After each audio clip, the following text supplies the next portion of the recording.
संवर तत्व में कल 10 प्रकार की अति धर्म की बात चल रही थी। उसमें जो 10वां उत्तम ब्रह्मचर्य की बात करेंगे। ब्रह्म यानी आत्मा, चर्य यानी चलना, मतलब यानी आत्मा में विचरण करना, इसका नाम है ब्रह्मचर्य।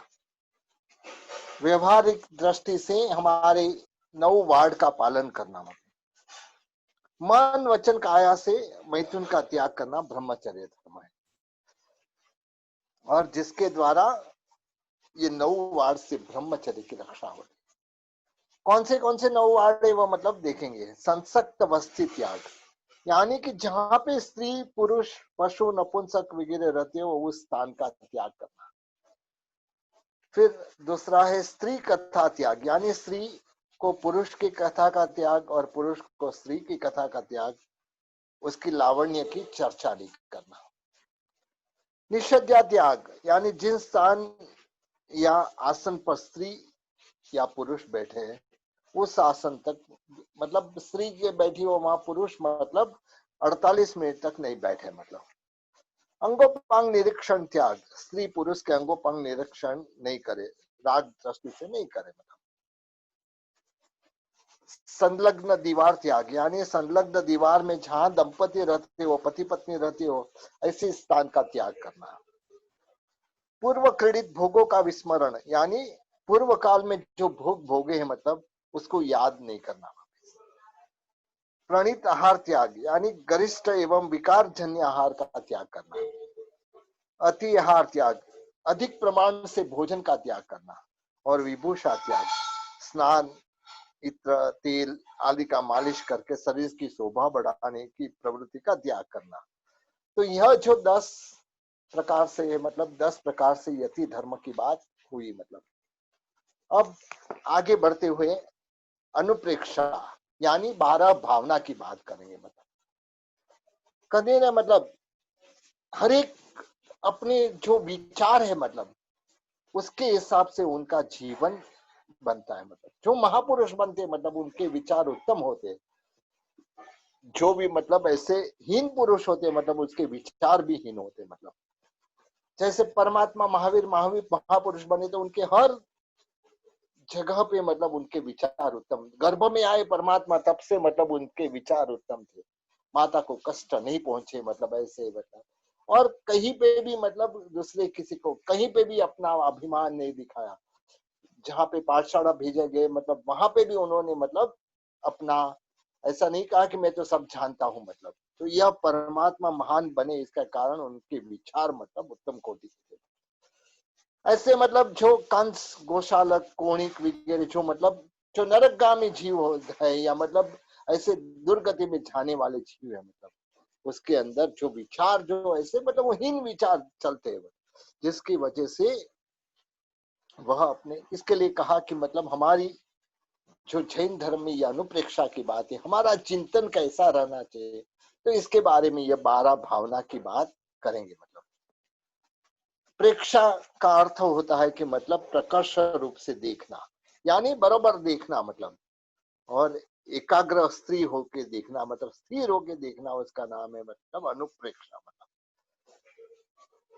कोई भी मतलब हम जब आगम ग्रंथ पढ़े या कोई भी व्याख्यान सुने या कोई भी मतलब तब इसका सत्य का हमको मतलब असेसमेंट करना है। मतलब हमने जो सुना मतलब किस तरह से हम इसमें आगे बढ़ सकते हैं, इसका चिंतन करना वह अनुप्रेक्षा है। मतलब तो इस प्रकार से अनुप्रेक्षा मतलब जैसे मतलब जो गाय रहती है मतलब वह अपना जो भोजन लेती है मतलब उसके बाद में एकांत स्थल में जाके मतलब जुगाली करते हैं। मतलब तो ऐसे ही मतलब हमको भी मतलब कोई भी चीज सुना या कोई भी चीज पढ़ा मतलब उसके बाद में मतलब वह उसका मतलब चिंतन करना, विशेष चिंतन करना, उसका नाम है अनुप्रेक्षा। मतलब उत्तराध्ययन सूत्र में परमात्मा महावीर ने में मतलब आध्यात्मिक लाभ बताते हुए कहा कि अनुप्रेक्षा से आत्मा आयुष्य कर्म के अलावा से शास्त्र कर्मों की प्रगाढ़ प्रकृति को शिथिल कर देता है। यानी परमात्मा ने खुद उत्तराध्ययन सूत्र में कहा है कि यह जो अनुप्रेक्षा है मतलब यह चिंतन है, मतलब इसके द्वारा हमारे जो भी 7 कर्म है, आयुष्य कर्म तो एक ही बार बनने वाला है, लेकिन बाकी के जो 7 कर्म की जो प्रकृति है मतलब उसका जो स्थिति है मतलब उसको कम कर देती है। और उसके साथ में जो तीव्र रस है मतलब ये भावना से हमारी तीव्र रस से जो बांधा हुआ कर्म है उसको भी मतलब मंद रस वाला कर देती है। तो इस तरह से यह भावना भवनाशिनी करके कहा है कि भावना यानी भव को नाश करने वाली होती है, और अनुप्रेक्ष का दूसरा नाम भावना भी है मतलब। तो इस तरह से मतलब मोक्ष मार्ग के प्रति अपना जो भाव है मतलब वह चिंतन करना ही भावना है मतलब। तो इस तरह से यहाँ सब भावना 12 भावना की बात बताई। पहले 12 भावना का नाम अनित्य भावना, अशरण भावना, संसार भावना, एकत्व भावना, अन्यत्व भावना, असुचित्व भावना, आश्रव भावना, संवर भावना, निर्जरा भावना, लोक स्वभाव भावना, बुद्धि दुर्लभ भावना और धर्म साधक हरियंत भावना। तो इस तरह से 12 भावना जो बताई गई है। 12 भावना में पहली अनित्य भावना है मतलब संसार में हमारे को दिखाई देने वाले सब पदार्थ अनित्य है मतलब आत्मा को छोड़ के बाकी सब पदार्थ अनित्य है, सब पदार्थ परिवर्तनशील है मतलब जो भी वस्तु हमको नजर में आती है वह परिवर्तन, जो सुबह होता है वह दोपहर में नहीं होता है, जो दोपहर में होता है शाम में नहीं होता है मतलब हमारा जो शरीर, हमारी इंद्रिया, हमारा यौवन, आरोग्य, धन, समृद्धि, पद, प्रतिष्ठा, विषय सुख और जीवन में सब कुछ अनित्य है मतलब जो भी मतलब हमारा शरीर है मतलब बचपन में जैसा था ऐसा मतलब युवावस्था में नहीं है, युवावस्था में जैसा रहता है ऐसे बुढ़ापा में नहीं रहता है मतलब इंद्रिया भी मतलब जो पहले युवावस्था में जो इंद्रिया रहती है वह मतलब वृद्धावस्था आती है तो शिथिल हो जाती है। यौवन भी हमारा टिकने वाला नहीं है मतलब आरोग्य एकदम हेल्दी थे मतलब लेकिन अचानक बीमारी आ गई और मतलब हम तकलीफ में रहते हैं। धन समृद्धि पद प्रतिष्ठा यह सब मतलब अनित्य है, कभी धन रहता है कभी मतलब धन का नाश हो जाता है। तो इस तरह से प्रतिष्ठा भी मतलब कभी बहुत अच्छी इज्जत रहती है और थोड़े समय में कुछ ऐसा हुआ है कि मतलब इज्जत भी चली जाती है। तो यह सब चीज अनित्य है और यह सब पदार्थ काल क्रम से परिवर्तन होने वाला है मतलब जो प्रातः काल होता है मतलब वह मध्यान्ह काल नहीं रहता है, मध्यान्ह काल रहता है वह सायंकाल नहीं रहता है मतलब। तो इस समय मतलब क्योंकि यह सब संसार में क्या है मतलब सब संयोग और वियोग, कभी किसी का संयोग हुआ कभी वह हमारे से दूर चले गए, वियोग होता है मतलब। तो इसके लिए आत्मा के अलावा संसार में जो कोई भी पदार्थ नित्य नहीं है, यानी अनित्य भावना में मतलब यही सोचना है दुनिया में कोई पदार्थ नहीं है, कोई हमारी बहुत अच्छी वस्तु टूट जाए, कोई वस्तु हमारी कोई लेके चला जाए, उस समय यही मतलब चिंतन करना कि मतलब मेरी यह तो वस्तु अनित्य थी, नाशवंत थी, मतलब जाने वाली थी तो चली गई, कोई वांधा नहीं करके इस चिंतन करना मतलब इसका नाम है अनित्य भावना पाना। और ये भावना को समर्थन देने के लिए हमेशा मतलब ये चिंतन करना, ये लक्ष्मी जो है बिजली की चमक के समान चंचल है मतलब बिजली कभी होती है अचानक होती है पर वापस नहीं होती है। तो इस तरह लक्ष्मी भी मतलब ऐसी है उसके समान चंचल है मतलब जो अधिकार है वो पतंग के समान अस्थायी है मतलब कभी अभी है अधिकार कल नहीं होगा मतलब। आयुष्य भी मतलब हाथ में दो हाथ में मतलब पानी लो और थोड़ी देर ऐसे रखो, कितने देर तक पकड़ पाओगे, थोड़े समय में टिप टिप करके मतलब पूरी हथेली खाली हो जाएंगे। इस तरह हमारा एक एक दिन एक एक महीना एक एक साल मतलब हमारा आयुष्य जैसे अंजलि में जल है मतलब ऐसे ही आयुष्य भी मतलब घटते जा रहा है मतलब। और जो काम भोग है मतलब इंद्रधनुष के समान उत्पन्न होने के साथ थोड़ी देर में नष्ट हो जाते, काम भोग की इच्छा भी मतलब कभी उत्पन्न होती है और थोड़े समय में नष्ट हो जाती है मतलब। तो इस तरह से यह हर चीज धन धान्य यौवन परिवार यह भी मतलब जो भी सबका संयोग यह भी अनित्य है, ऐसा चिंतन करना मतलब जब यह चिंतन करेंगे मतलब तब वह चीज हमारे से दूर चली जाए, हमारा नष्ट हो जाए तब भी हमको दुख नहीं होगा। और इसके लिए कहते मतलब कि भव रूपी वन में मैंने जी भर घूम के देखा कि संसार का सुख मृग तृष्णा के समान है मतलब हमारे में झांझवा का झल बोलते हैं मतलब जैसे मतलब रण प्रदेश में व्यक्ति चाहता है उस प्यास लगी है, सामने देखता है पानी दिखाई देता है, लेकिन जैसे आगे चलता है मतलब पानी तो दूर दूर छाता हुआ दिखाई देता है। ऐसे संसार में मतलब यह सुख है, मृग तृष्णा समान है। हम आज यह इच्छा करेंगे मुझे यह प्राप्त हो, कल उससे भी मतलब आगे की इच्छा होगी, उससे भी आगे की इच्छा होगी, और यह इच्छाओं का कभी अंत नहीं होता है। तो इसके लिए यह सब की आशा करना व्यर्थ है। मतलब जो भी, क्योंकि जो मिलना है मतलब वह भी बिछड़ने वाला ही है। तो इस तरह से धन यौवन क्षण भर में नाश होने वाला है। मतलब और यह भावना हमारे भरत चक्रवर्ती ने भाई थी। जब बारिशा भुवन में गए, अंगूठी उतर गई मतलब, और उस समय अपने हाथ की शोभा देखते कि मेरा हाथ कैसा फीका लग रहा है, मतलब अंगूठी से मतलब मेरा हाथ शोभा दे रहा था। मतलब तो यह सारी वस्तु खुद को मतलब ऐसे अनित्य भावना भाते भाते भाते भरत चक्रवर्ती को वहां हरिषा भवन में केवल ज्ञान हो गया। तो यह एक एक भावना में ऐसी ताकत है कि आत्मा को मोक्ष तक पहुंचाने की ताकत है। दूसरी भावना है अशरण भावना। संसार में शरण लेने योग्य कोई है ही नहीं। मतलब कोई भी प्रदान करने वाला, जब शरण देने वाला कोई नहीं, जब रोग आए, संकट आए, मृत्यु आए, मतलब तब संसार में कोई भी भौतिक साधन अथवा स्नेह स्वजन संबंधी आदि वह विपत्तियों से बचा नहीं सकता। आज तो हमको ये नजरों नजर दिख रहा है। मतलब कोरोना आता है, परिवार भी दूर हो जाता है, परिवार से दूर जाना पड़ता है। मतलब और कभी कभी तो मृत्यु हो जाती है तो भी लाश को भी देखने नहीं मिलता है, वही लोग मतलब सारी विधि कर लेते हैं। तो यह अशरण भावना का सबसे बड़ा उदाहरण आज हमारे नजरों के सामने है। मतलब तो इस तरह से मतलब कोई भी रोग विपत्ति से मतलब जब दुख आता है तब कोई बचा नहीं सकता है। मतलब कोई भी मतलब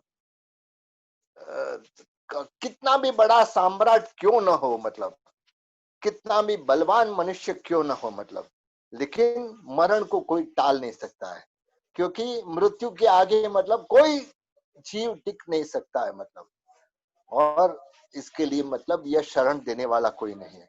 जब दुख आपत्ति और भय ये संसार में आए मतलब तब एकमात्र शरण भूत है मतलब अरिहंत परमात्मा। मतलब उनको छोड़ के मतलब बाकी शरण लेने योग्य कोई है ही नहीं।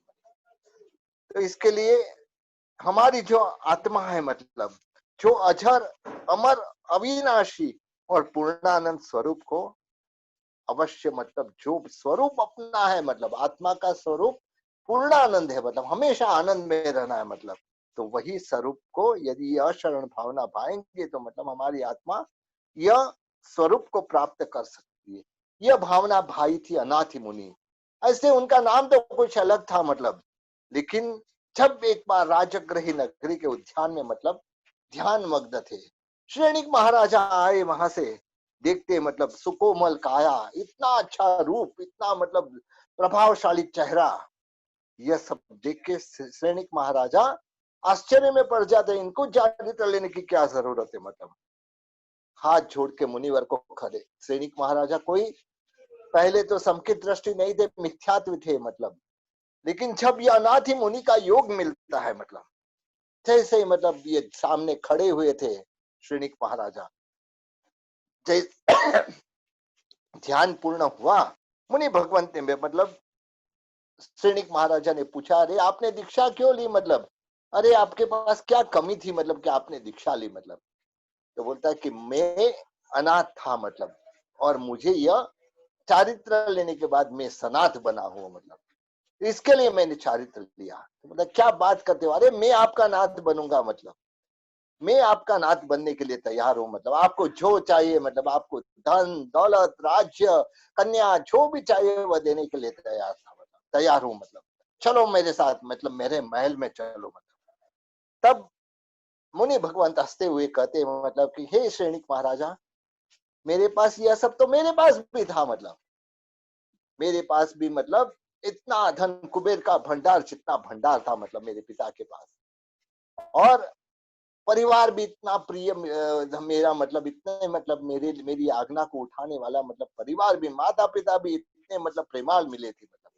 पत्नी भी ऐसी मेरी आज्ञा को मानने वाली मिली थी। मतलब हर चीज मुझे, मतलब जो तुम जो बता रहे वह सब सुख मुझे मिला था। मतलब श्रेणिक महाराजा पुत्र फिर संसार क्यों छोड़ा? मतलब बस इसी का कारण एक दिन मेरे शरीर में दाह ज्वर उत्पन्न हुआ मतलब, और यह दाह ज्वर शमन करने का नाम नहीं लेता है।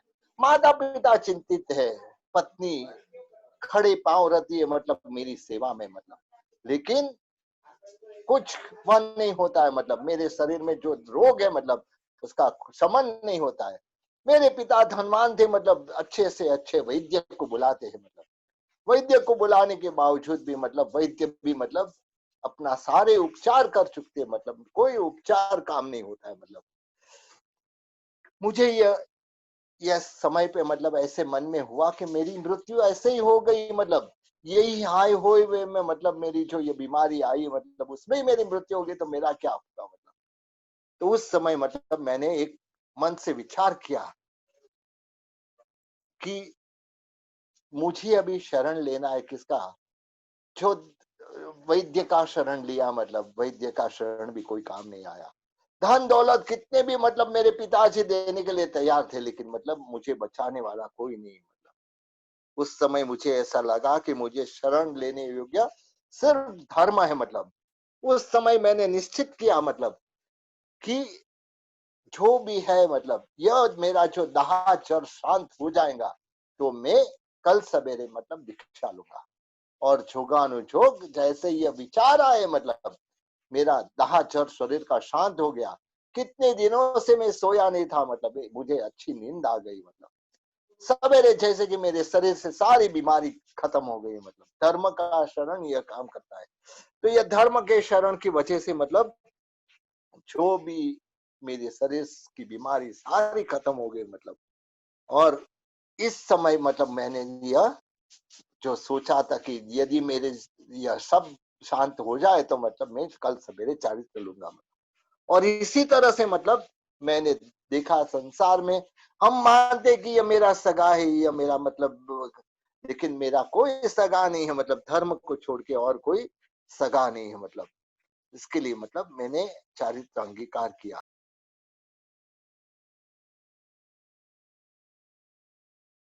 अनाथी मुनि के नाम से पहचाने गए मतलब, अनाथी मुनि के नाम से जो उन्होंने मतलब यह भावना भाई। और श्रेणिक महाराज ये बात सुनते उनको भी लगा कि सही बात है मतलब, जब रोग आता है, जब मृत्यु आता है, जब मतलब अनेक प्रकार के दुख आते हैं, तब सहाय करने वाला कौन होता है मतलब। और यह श्रेणिक महाराज को इसके द्वारा संकेत की प्राप्ति हुई। तो यह भावना मतलब अनित्य भावना के बाद में अशरण भावना, अभी मतलब आगे की भावना संसार की भावना है। संसार में मतलब जीव अनादिकाल से जन्म मरण करता है, एक गति से दूसरी गति, एक जाति से दूसरी जाति, एक जगह से दूसरी जगह मतलब सरते ही रहता है। इसी का नाम संसार है मतलब। और यह संसार में परिभ्रमण करना, कभी तिर्यंश गति, कभी मनुष्य गति, कभी देव गति, कभी मतलब नरक गति, यही आत्मा मतलब हर तरह से परेशान होती है मतलब। तिर्यंश गति में मतलब भूख, तरस, मार सहन करना, यह सब मतलब हमारी आत्मा कर। यही आत्मा मतलब नरक गति में मतलब परमाधामी के हाथों से पीटाती है मतलब। और जो भी मतलब वहां की क्षेत्र वेदना सहन करती है मतलब, अन्यों ने क्रोध दूसरे के एक दूसरे के द्वारा दी हुई वेदना को सहन करती है मतलब। तो इस तरह से नरक गति में भी दुख भोगती है, मनुष्य गति में भी जन्म, जरा, रोग, मृत्यु, यह सब मतलब मेरे जीवन के साथ गुजरता है मतलब। तो यह भी मतलब होए देव गति में भी मतलब वहां ऐसे हम मानते हैं कि सब सुख है मतलब, लेकिन वहां अल्पता अधिकता, किसी के पास कम है, किसी के पास ज्यादा है, बहुत कुछ है मतलब, लेकिन उनको अपना मतलब सुख हमेशा कम लगता है मतलब। इसके कारण दूसरे की ईर्ष्या, द्वेष, दुख, यह पूरी जिंदगी उनकी ऐसे ही, ये जीव को मतलब ऐसे ही आग में सुलगते हुए मतलब बीतती है मतलब। तो इस तरह से देखा जाए तो मतलब चारों गति में से कोई भी एक गति ऐसी नहीं कि जहां पूर्णतः हो मतलब। इसके लिए कहते ये संसार में क्षण भर के लिए भी सच्चा सुख नहीं है। जो है हमको दिख रहा है वह सिर्फ सुख का आभास है मतलब, हमको ऐसे लगता है हम सुखी है मतलब, लेकिन हकीकत में बस सुख का आभास है मतलब। संसार तो दुखों का सागर है। इसके बगैर हमारे हरिभद्र से साहब नहीं कहते कि संसार दावानल दाह नीरव। संसार को दावानल की उपमा दी गई, मतलब ऐसे नहीं दिए। मतलब था बच्चा पुत्र नामक एक अबोध बालक था, छोटी उम्र थी, मतलब उन्होंने यह संसार की भावना भाई थी।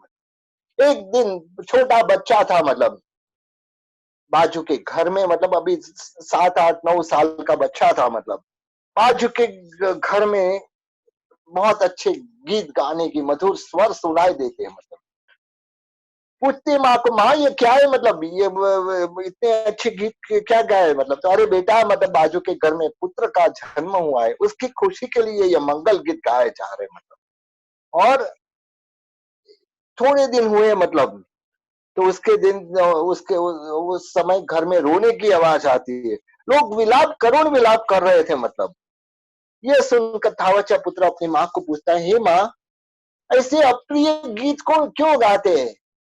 पहले तो कितने अच्छे प्रिय गीत गाते थे, सुनने का दिल होता था।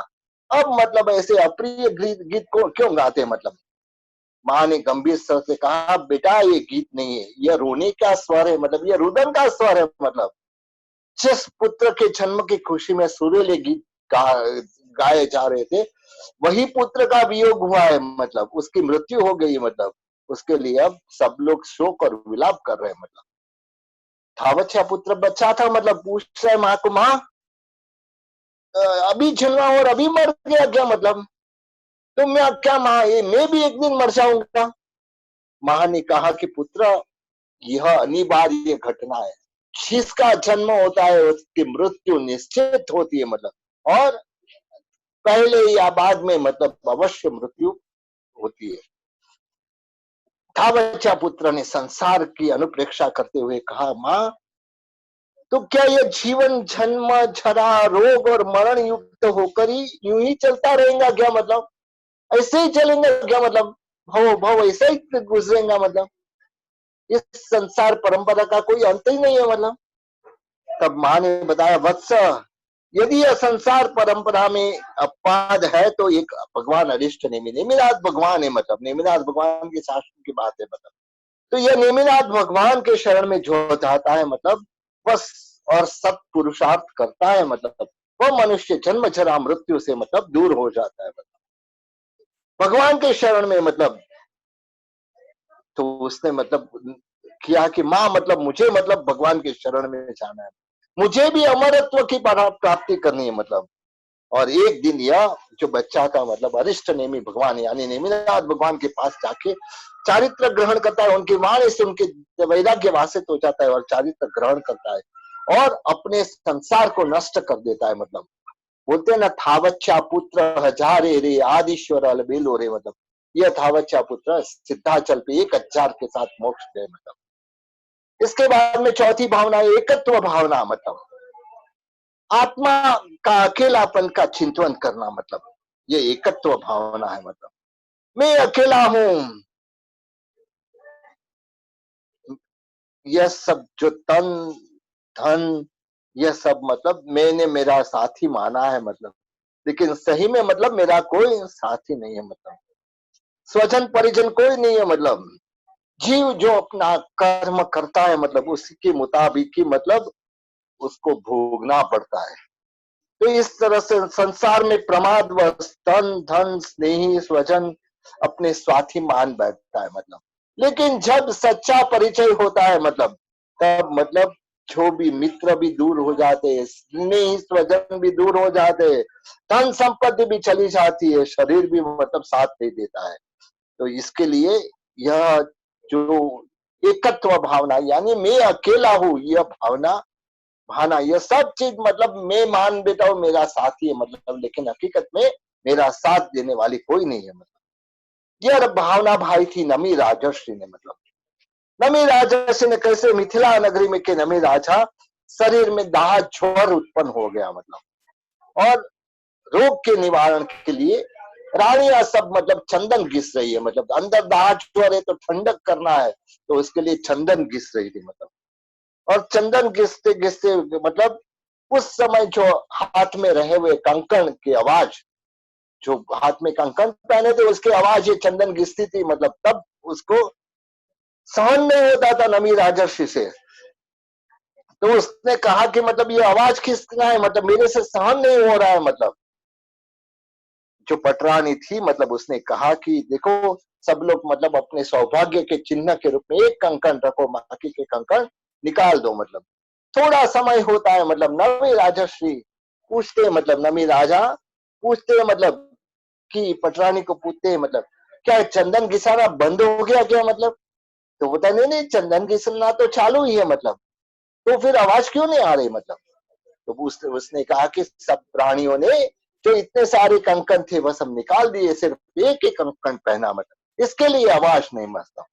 तब नमी राजर्षि, नमी राजा मतलब मन में विचार करे, सही में मतलब एक ही में सुख है, मतलब एक ही में सुख है। मतलब बाकी जब ज्यादा होते हैं तब कोई ना कोई प्रॉब्लम होता है। मतलब इसके लिए वह भी वही सोचते हैं, मतलब कि यदि यह रोग से मैं मुक्त हो जाऊंगा तो यह सब संयोग को छोड़ के मतलब मैं एकत्व का आलंबन करूंगा, मैं अकेला रहूंगा, मतलब मैं एकत्व का आलंबन करूंगा। और जोगानुयोग यह होता है कि रोग भी शांत हो जाता है। और नमी राजा ने दीक्षा की लेके अपना आत्म कल्याण किया और संसार से और पूरे कर्म से मुक्त हो गए। मतलब इसके बाद में छठ पांचवी भावना है अन्यत्व भावना है।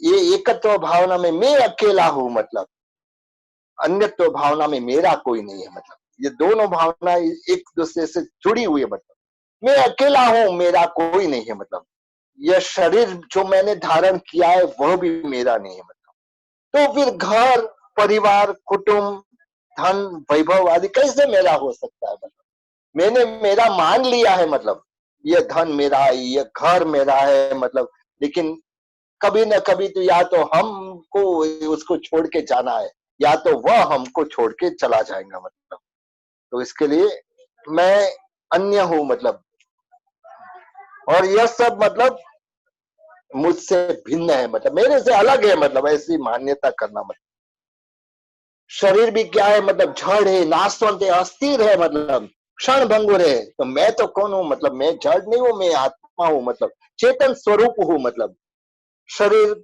आदि के मोह आसक्ति के लिए मतलब रखना हितकारी नहीं है। मतलब इसकी मोह और आसक्ति रखना हितकारी नहीं है। मतलब जैसे कहते हैं ना, मतलब कि धान्य और छिलका जैसे अलग होता है। मतलब और फल और गुठली, मतलब जैसे कि आम फल है, मतलब उसकी गुठली अलग होती है, गुठली को निकाल के फेंक देते हैं, फल को खाते हैं। मतलब तो इस तरह से मतलब जो भी फल है और रस, मतलब दोनों अलग होता है। मतलब तो इस तरह से आत्मा और शरीर भी भिन्न भिन्न है। मतलब आत्मा चेतन है, शरीर जड़ है। मतलब तो इस तरह से मतलब कभी भी न कभी संयोग मेरे हुए, न कभी मैं उनका हुआ। मतलब यह न तो मेरा हुआ है, मतलब न तो मैं उसका हुआ हूँ। मतलब ये सभी भिन्न भिन्न है। मतलब मैं कौन हूं? मैं अखंड हूं, मतलब मैं निराला हूं, मैं नीच पद का भेद करने वाला। इस तरह से मतलब वह जो भी समभाव का रस पीने वाला हूं। मतलब इस तरह से चिंतन करना, मतलब पूर्व जन्म के संस्कार के कारण मृगापुत्र सब जब साधु बनने के लिए मतलब तत्पर हुए, तब उसने माता पिता को यह ममत्व की भरी बात कहकर उसको सात्विक अंगीकार करने रोकना चाहा। मृगापुत्र जब दीक्षा लेने के लिए तैयार हुए, मतलब तब माता पिता ने यह सारी ममत्व, हम तू हमारा इकलौता बेटा है, तू मतलब हमको छोड़ के जाएगा तो क्या होगा हमारा, मतलब ये सब बात करते। मतलब तब यही भावना से अनुप्रेरित होके मतलब उन्होंने मृगापुत्र ने माता पिता को यही बताया माँ कि यहाँ कौन किसका सगा है, संबंधी और रिश्तेदार है, सभी संजोग के अधीन मतलब इकट्ठे हुए। मतलब और जब वियोग होगा तब मतलब यह अलग हो जाएंगे। मतलब माता पिता भाई बहन पुत्र स्त्री धन दुकान मकान, यह सब यहाँ तक कि शरीर भी अपना नहीं है। मतलब कौन अपने? मतलब कभी भी कभी ना कभी तो दूर छोड़ के अवश्य छाना पड़ेगा। मतलब तो और यदि इन विषय भोगों को जीव छोड़ता नहीं है तो विषय भोग स्वयं उसको छोड़ देंगे मतलब। तो इस तरह से माता पिता का प्रश्नों का उत्तर मृगापुत्र ने अनुप्रेक्षा की दृष्टि से दिया। माता पिता की आज्ञा प्राप्त करके मृगापुत्र ने मतलब अकेले ही वनवास से रह के संयम की आराधना करके मोक्ष को प्राप्त किया। इस तरह से मतलब ये पांचवी भावना हुई। मतलब छठी भावना असुचित्व भावना, मतलब यह शरीर असुचिमय, मतलब शरीर में रक्त मांस मज्जा मल मूत्र आदि घृणित पदार्थ से बना हुआ पिंड है। मतलब माता के गर्भ में जब हम थे मतलब तब क्या खाया था, मतलब अशुचि पदार्थ ही खाए थे। मतलब जो वेस्ट था मतलब वैसी पदार्थ ही हमने खाया और इसके द्वारा ही हमारे शरीर की वृद्धि हुई।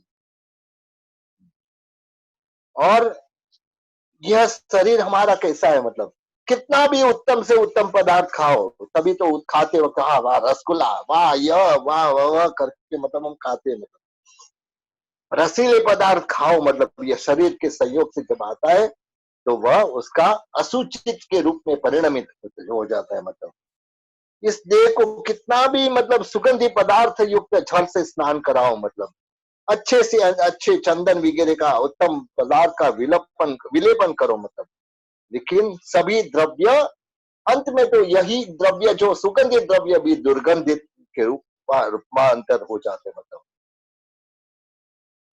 मेरा यह अनमोल जीवन जिस देह को संवारने में नष्ट हो रहा है वह काया तो अत्यंत अशुद्ध है। मतलब और उस क्षण काया से मुझे चेतन का कोई संबंध नहीं है। मतलब मैं तो आत्मा हूं, मतलब मेरी जड़ काया से मेरा कोई संबंध नहीं। मतलब ऐसे असुचितमय शरीर के प्रति क्या राग, मतलब इस प्रकार के शरीर की असुचित का चिंतन करना असुचि भावना है। मतलब यह भावना सनत कुमार चक्रवर्ती ने भाई थी।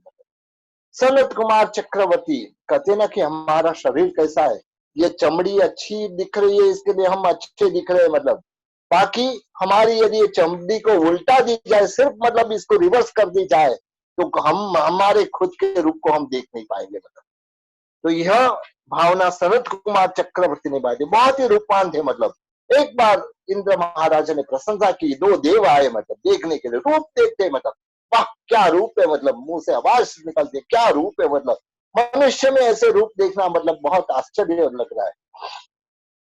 सनत कुमार बोलते अभी क्या देखने आए हो, मतलब अभी तो मैं स्नान कर रहा हूँ, स्नान करके निकला हूँ, अभी तो जब आभूषण वगैरह पहन के मतलब में राजसभा में विराजमान होगा तब देखने आना। मतलब दोनों देव मतलब चले जाते। थोड़ा समय के बाद जब सनत कुमार चक्रवर्ती राजसभा में बैठते हैं, मतलब राजसभा में बैठते हैं, मतलब तब वह देव वापस आते हैं। मतलब जैसे ही वापस आते हैं देखते हैं मतलब और मुंह बिगाड़ते नाक बिगाड़ते, मतलब दोनों मतलब चक्रवर्ती भी आश्चर्यचकित हो क्या बात है, मतलब कैसा है मेरा रूप। राजन आपका रूप मतलब पहले जैसा नहीं है। मतलब आपका शरीर रोगग्रस्त हो गया। मतलब असंख्य कीटाणु के साथ आपके शरीर में कितना समय हुआ होगा, मतलब सिर्फ स्नान करके बाहर निकले थे, आभूषण वगैरह पहन के रात दबार में गया, कितना समय, इतने समय में मतलब अपने शरीर में 7 महारोग उत्पन्न हो गए थे। मतलब इसके लिए इसका गर्व मत करो राजन। देव ने कहा मतलब देखो आपको मतलब विश्वास नहीं हो रहा है, आप तो बोला मेरे शरीर में कुछ परिवर्तन नहीं, अरे विश्वास नहीं याद आप थोड़ा मतलब थूक दानी में थूको, जैसे ही थूकते हैं मतलब तो अंदर जीव दिखाई देते हैं। मतलब कितने सारे कीड़े मतलब जो दुर्गंध फैला रहे थे। मतलब उस समय उसके मतलब असुचि का भान हुआ, मतलब और शरीर से वैराग्य हुआ और शरीर में उत्पन्न होती पीड़ाओं को समभाव से सहन करके मतलब वह मुक्त हो गए। मतलब सनत कुमार चक्रवर्ती को थोड़े समय के बाद एक देव आया कि मैं आपका शरीर का रोग दूर कर सकता हूँ। मतलब बोलते कि मेरा शरीर का रोग तो मेरे पास इतने लब्धि है, मेरे शरीर का रोग दूर करने नहीं, मेरा आत्मा का रोग को दूर करना है। ऐसा करके देव को मतलब अपनी अंगुली पे थोड़ा थूक लगाया, मतलब वो अंगुली कंचन वर्णी हो गई। मतलब तो कहने का तात्पर्य यह मतलब भावना उन्होंने मतलब सनत कुमार चक्रवर्ती ने भाई, मतलब कि जिसके द्वारा मतलब यह जो मेरा सूचिमय देह है उससे मतलब मैं आत्म कल्याण करूं। इस तरह से उसने आत्म कल्याण करके सिद्ध बुद्ध और मुक्त बन गए। तो यहाँ 6 भावना का आज वर्णन हुआ। अभी अगले सोमवार या मंगलवार जो भी दिन मतलब आपको इंटीमेट किया जाएगा, तो उस दिन वापस आगे का यह कंटिन्यू हो जाएगा। मतलब तो यहाँ पे मतलब यह क्लास का समय पूरा हो गया है, तो यहाँ क्लास